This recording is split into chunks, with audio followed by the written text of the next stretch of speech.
The camera shows the door opening, but no one walks out. And the mirror?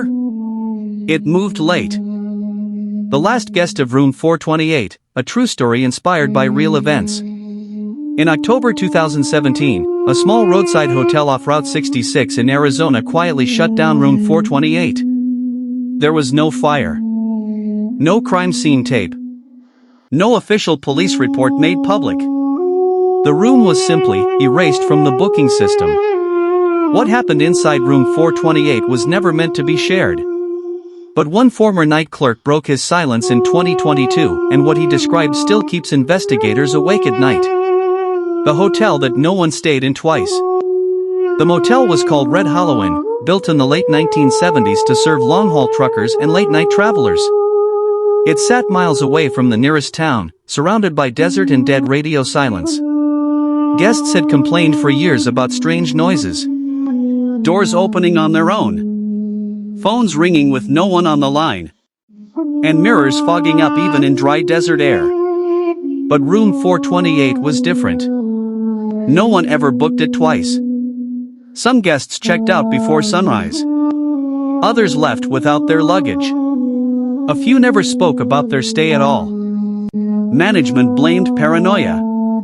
Until March 14, 2017. The last normal check-in.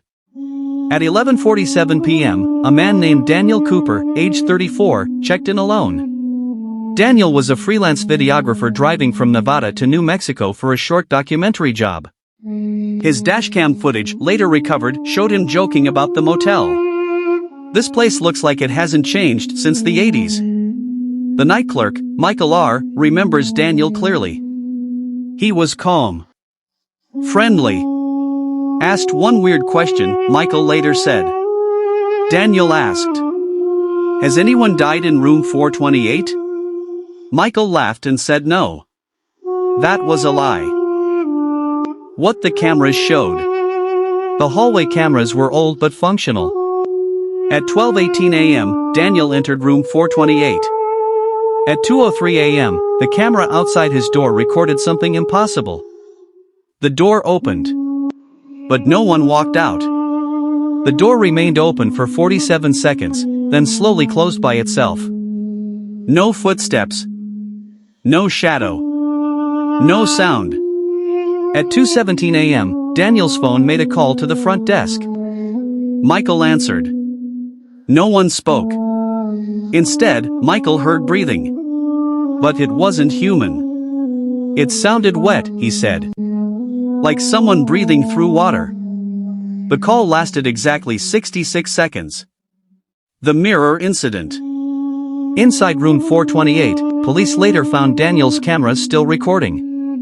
The footage was corrupted, but one clip survived. It shows Daniel standing in front of the bathroom mirror at 2:11 a.m. He whispers, "That's not me." The reflection in the mirror moves half a second slower than Daniel does. When Daniel raises his hand, the reflection smiles. Daniel does not. The final words recorded on the camera. It's learning. The discovery. At 6:42 a.m., housekeeping knocked on the door. No answer. Inside, the room was spotless. The bed untouched. Luggage neatly packed. Keys still on the table. But Daniel Cooper was gone. No blood. No struggle. No exit recorded on camera. Only one thing was different. The bathroom mirror had fingerprints. On the inside. Why room 428 was sealed. After the incident, management reviewed old records. Room 428 had been the site of 3 unexplained deaths between 1999 and 2015. All victims were found staring at the mirror. All died of cardiac arrest. All were alone. One journal entry from a guest in 2008 read, "The reflection waits for you to stop watching."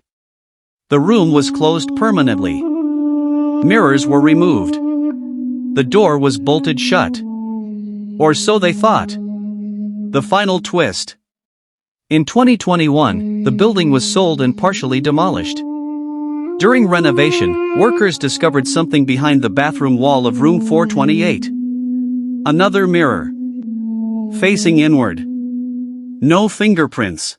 No dust. No explanation. The new owners destroyed it immediately. But here's the disturbing part. In 2023, a motel in Nevada reported identical complaints. Different hotel. Different room number. Same mirror behavior. Same delayed reflection. Same final phone call. If you're watching this, experts say mirrors don't reflect the soul. But folklore across multiple cultures disagrees. So here's a simple rule many night clerks now follow. If your reflection moves late, don't wait for it to catch up. Because sometimes, it already has. Part 2, The Mirror That Followed Him. Based on real reports, witness statements, and unexplained motel incidents across the U.S. After Daniel Cooper disappeared from room 428, authorities quietly labeled the case as a voluntary missing person. But one detail didn't fit. Daniel's phone was never found. Yet, it kept making calls. The first call, 3 days later. On March 17, 2017, at exactly 2:11 a.m., the front desk phone at Red Hollow rang again. The caller ID showed unknown device. Michael, the night clerk, answered, his hands shaking. No voice. Just breathing. The same wet, dragging sound. Then a whisper. It's brighter here. The line went dead. Phone records later confirmed the call did not come from anywhere near Arizona. The signal bounced from a tower in Utah. Daniel was supposed to be heading east. A pattern across America. Over the next 4 years, similar incidents were reported in 5 states. Nevada, Utah, Colorado, Kansas, Missouri. All involved. Roadside motels. Single travelers. Bathroom mirrors.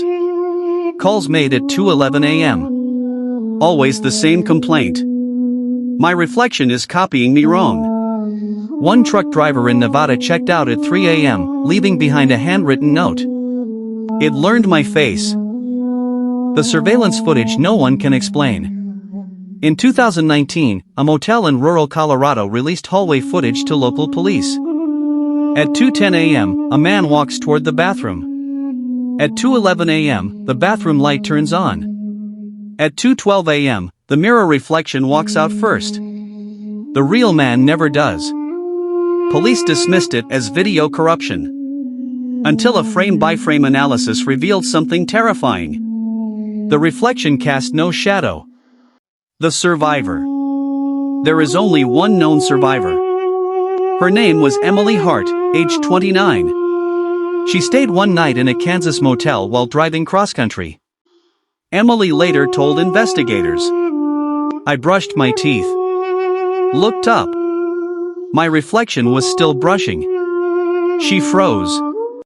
The reflection slowly turned its head toward her. And smiled. Emily smashed the mirror with a towel rack and ran. At the front desk, she screamed for help. Security footage shows her running into the lobby alone. But the automatic door behind her opened twice. What the experts found. A private paranormal research group, never officially recognized, reviewed all cases. They discovered something disturbing. Every affected room had once been remodeled. Every bathroom mirror had replaced an older one. And every old mirror was missing. One archived construction invoice from 1998 listed an unusual item. Mirror, reclaimed glass, unknown origin. The supplier no longer exists. The theory no one wants public. According to folklore experts, mirrors don't just reflect light. They reflect attention. Stare long enough, and something begins staring back. One researcher put it bluntly. It doesn't travel through space. It travels through people. Daniel didn't disappear. He was copied. And whatever copied him has been moving. From mirror to mirror. Room to room. Face to face. The last recording. In 2022, Daniel's phone finally stopped making calls. But before it did, it left one voicemail. No number. No timestamp. Just audio. A calm voice said, "You don't need mirrors anymore." Then another voice, slightly delayed, "R." Part 3, The Man Inside the Mirror. The clock showed 3:17 a.m. For a moment, it felt like time had stopped. But my breathing hadn't. The light in the hotel room flickered once. Then went out. Silence filled the room. Not normal silence. The kind that feels like the building itself is holding its breath. Slowly, I looked at the mirror. I saw myself.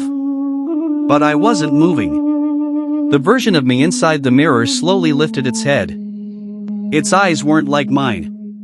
They were deeper. Older. Like they had seen too many nights. Its lips moved. But the voice came from behind me. "I told you not to look for too long." I turned around. The room was empty. When I looked back at the mirror, the man inside was smiling. His hand pressed against the glass. Cracks spread across the mirror. But there was no sound. I remembered the receptionist's warning. Those who stare into the mirror too long never fully come back. Suddenly, 3 loud knocks on the door. Knock. Knock. Knock. The clock started ticking again. 3:18 a.m. I knew. If I opened the door, no one would be there. But the man in the mirror whispered, "If you don't open it, I will." Fearful face ghost.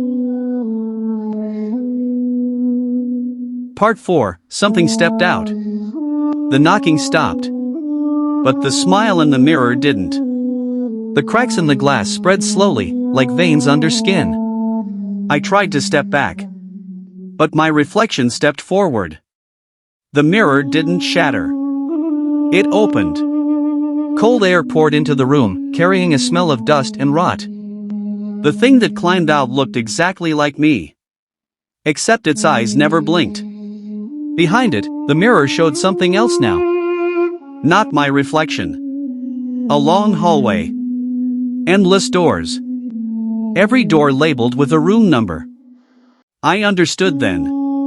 Those rooms weren't haunted. They were occupied.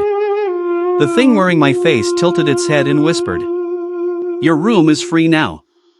My body felt heavy. My shadow stayed where it was. Even when I moved. The door creaked open by itself. In the hallway outside, I saw people standing still. Guests. Staff. All of them staring straight ahead. All of them smiling the same empty smile. The mirror thing stepped closer and touched my chest. My heartbeat echoed once. Then again. Then I felt it. Something stepping into me. While something else stepped out. The last thing I saw was my body walking toward the door. Without me inside it. From inside the mirror, I watched. Fearful face ghost. Part 5, You're still in the room. I don't know how long I've been inside the mirror. Time doesn't move here. It circles. From this side of the glass, I can see the room clearly. My room. But it's no longer mine. Someone is lying on the bed. Wearing my face. Breathing calmly. The clock on the wall reads 3:17 a.m. It always does. I tried to scream. No sound. I tried to bang on the glass. No cracks. Then I noticed something worse. The mirror isn't reflecting the room anymore. It's reflecting me. Standing behind the glass, pale, hollow-eyed. Smiling. And I'm not smiling because I want to. The receptionist's voice echoes in my head. Every mirror here keeps one guest. Suddenly, the door opens. A new guest steps inside. Tired. Curious. Just like I was. They glance at the mirror. Not for long. Just a second. But that's enough. Because I feel it then. The mirror warming. Making space. The thing wearing my body stands up. It looks straight at the mirror. At me. And whispers. Don't worry. You won't be alone for long. The clock ticks. 3:18 a.m. And somewhere outside the glass, someone is screaming.